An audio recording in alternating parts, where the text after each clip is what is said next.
आज हम बात करेंगे आपकी प्रेगनेंसी के 28th वीक या 28वें सप्ताह के बारे में। अब आपका थर्ड ट्राइमेस्टर स्टार्ट हो गया है।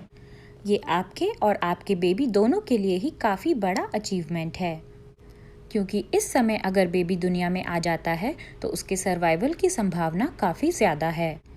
अब आप बिल्कुल रिलैक्स्ड रहें, अच्छा म्यूज़िक सुनें और आने वाले नन्हे मेहमान के वेलकम की तैयारियां शुरू कर दें।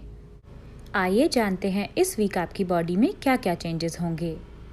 हो सकता है अब आपको अपनी बॉडी में स्ट्रेच मार्क्स दिखाई देने लगे हों। ये बॉडी के अलग अलग पार्ट्स जैसे कि टमी, थाइज, ब्रेस्ट्स या हिप्स पर हो सकते हैं। सबसे पहले तो आप ये जानकर निश्चिंत हो जाइए कि इनसे बचने का कोई तरीका नहीं है।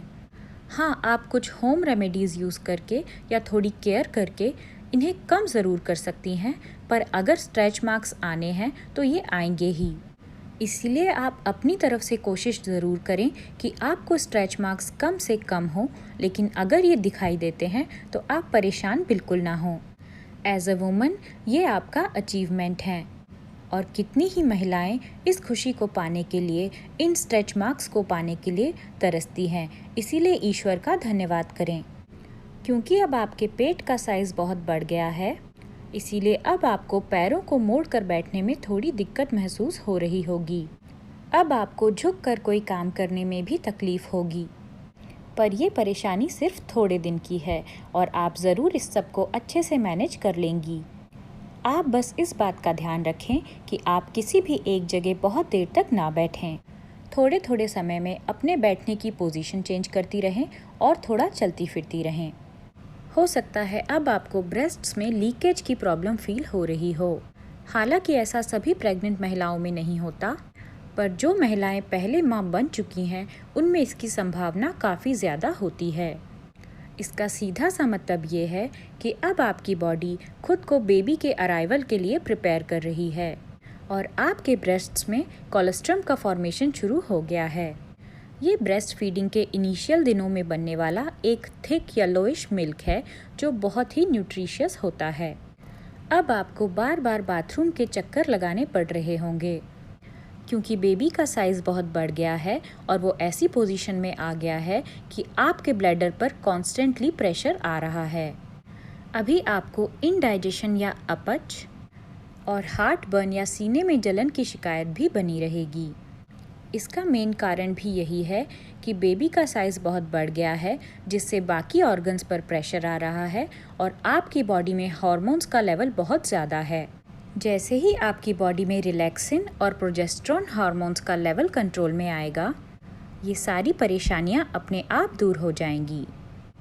इस समय आपको पीठ दर्द की समस्या भी परेशान कर सकती है। इसके लिए आप पीठ को या कमर को मजबूत बनाने वाले योगासन और एक्सरसाइजेस का सहारा ले सकती हैं। अब आपका वेट तेज़ी से बढ़ रहा होगा। इसके साथ ही आपके ब्रेस्ट्स का साइज़ भी बढ़ेगा, क्योंकि बॉडी ने मिल्क प्रोडक्शन स्टार्ट कर दिया है। अब आपको बेबी के मूवमेंट्स काफ़ी क्लियरली फील होने लगे होंगे, यहाँ तक कि बेबी आवाज़ पर और लाइट पर भी रिएक्ट करने लगा होगा। आइए जानते हैं इस वीक आपके बेबी की बॉडी में क्या क्या चेंजेस होंगे। अब आपके बेबी की लंबाई लगभग 15 इंच और उसका वज़न लगभग 1 किलोग्राम हो गया है। अब बेबी ने खुद को इतना डेवलप कर लिया है कि अगर वो इस समय भी दुनिया में आ जाता है तो भी वो खुद के सर्वाइवल के लिए सक्षम है। पिछले कुछ वीक्स में बेबी का डेवलपमेंट थोड़ा स्लो पेस में हो रहा था, पर इस हफ्ते से बेबी की ग्रोथ में और ख़ास करके उसका वज़न बढ़ने में बहुत तेज़ी आएगी। इस हफ्ते बेबी की आंखें पूरी तरह खुल जाएंगी और उसके एंजाइम सिस्टम और एंडोक्राइन सिस्टम का डेवलपमेंट भी शुरू हो जाएगा।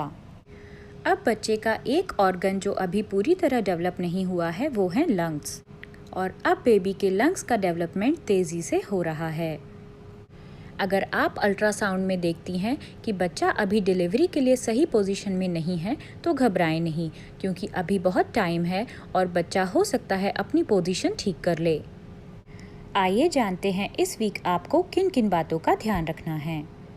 सबसे पहले तो आपको एक बैलेंस डाइट लेनी है, जिसमें सब्जियां, फल, डेयरी प्रोडक्ट्स, नट्स और सभी तरह के न्यूट्रिएंट्स प्रोवाइड करने वाले फूड्स इंक्लूडेड हों।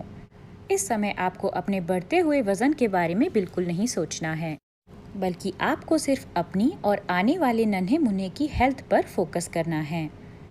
इस समय बेबी मेनली वेट गेन कर रहा है, तो आप जितना अच्छा खाना खाएंगी, बेबी का वज़न उतना ही अच्छा होगा। आप हल्की फुल्की एक्सरसाइजेस, योग और वॉकिंग को अपने रूटीन का एक हिस्सा बना लें। आप ढीले और आरामदायक कपड़े ही पहनें। ध्यान रखें कि इस समय आप कैसी दिख रही हैं, इससे कहीं ज़्यादा ज़रूरी है कि आप कैसा महसूस कर रही हैं। किसी भी तरह के एडिक्शन से दूर रहें। इस समय आपकी मेंटल हेल्थ भी बहुत मैटर करती है, इसीलिए स्ट्रेस फ्री रहें और खुश रहें। अपनों के साथ ज़्यादा समय बिताएं। अपनी रूटीन विजिट्स के लिए डॉक्टर के पास जाती रहें ताकि वो आपको क्लोजली मॉनिटर करते रहें। आई होप आपका बच्चा एक हैप्पी और हेल्दी बेबी होगा। अगर आपको ये वीडियो यूज़फुल लगा हो तो इसे लाइक कर दीजिए और मेरे चैनल को सब्सक्राइब कर लीजिए।